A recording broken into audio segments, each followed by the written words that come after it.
So as promised, this is how you go through the course.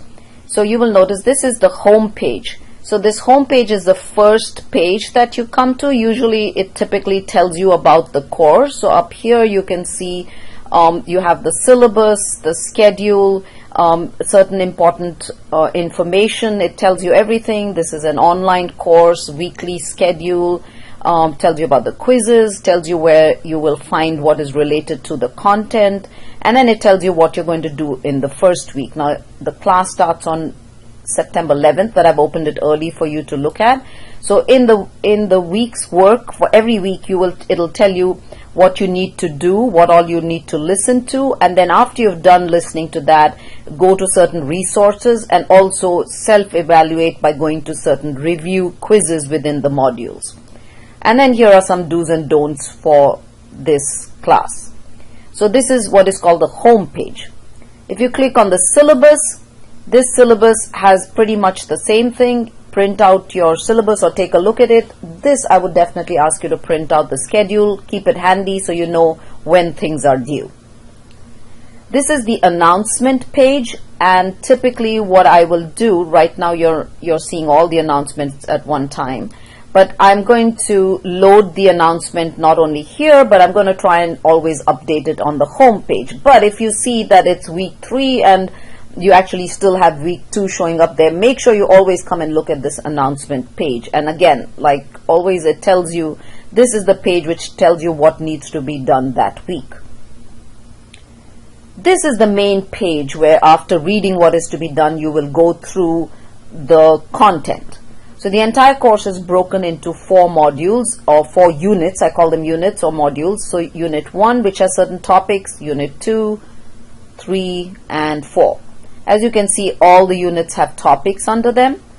Each topic has a similar format. First there are notes, then there's a PowerPoint, followed by video narrations. Your announcement will tell you which narrations you need to watch for that week. So for example, for week 1 you need to watch both. Within the notes are textual with some embedded videos in them. So I have all the information that you need to know under key concepts. This is everything that you need to know, and these key concepts are elaborated in the notes, the PowerPoints, and the videos. You have some videos embedded sometimes. Make sure you go through them. Click on the next page. Read through the notes first. Just have a cursory reading so you know what all you should be looking at. So you can take a look at this, and then you go to next page, and this tells you everything.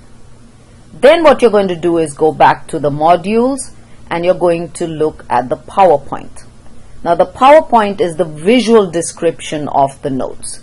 So up here, for example, everything that was in the notes, this is telling you the same thing. I have a lot of material written in the PowerPoints because students wanted that, but do not rely on the PowerPoint to provide you everything you need to know. The narrations are important. So here, for example, it kind of gives you a very good description.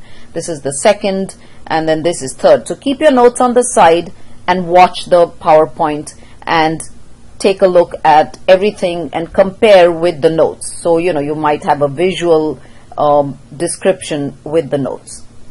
After looking at these two, now that's your second read through, then you make sure you listen to the narration, and they have been split in for some topics. Click on them. Click here. This is where the audio, the video narration will open up. When you click, this is the first lecture in Neuroanatomy, where we are going to do Introduction to Neuroanatomy. You can scrub through. Cerebrospinal fluid. Now I'm going to break up this lecture because I'm recording within a video, it's not letting you do. But when you actually do it, you can scrub through. You can kind of take it forward or back, because it says a recording. It's not letting me do that. So make sure you look through this, because I draw a lot and I explain. So without doing this, do not just look at your PowerPoints and expect to know everything and ask me questions, because I'm going to direct you back up here.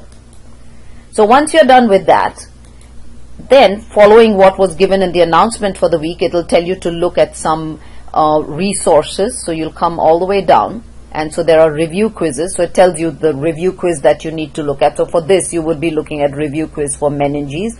These are really good. Click on these. Some of these questions you may not need to know. So I have mentioned that. So just look at the ones that you need to know. So try and answer them and see if you get them correct. Some of the review quizzes are interactive. So, you can click and you'll find arrows going here and there. And then I ask you to look at some dissections or some videos which help. So you can see here are some neurological conditions. So there's one that you need to look at, which is a neuroanatomy video, a dura dissection. So you need to watch this until about this portion. So these are the resources. So this is what you will do every week. Once you're done with that, then you have a quiz the next week beginning on Monday. So you will see that you will have a quiz 1, which is on September 18th. So then you'll take the quiz, and then that week this will be the topic. So again, make sure you look through everything. You must read your announcement and go through everything. Those students who don't follow directions are the ones who typically lag behind and have a problem. Send me an email with any questions you have, but remember, you must look at everything, especially the video narrations, before you ask a question, because the PowerPoints are not detailed enough. They are quite detailed, but they're not detailed enough. So I don't have space to write an entire thesis there. So sometimes I might use short forms, and I might use sentences which are not very clear, but I explain them in the video. So that's why you need to look at the video. So I hope this kind of gives you a brief overview of how you should be approaching the course.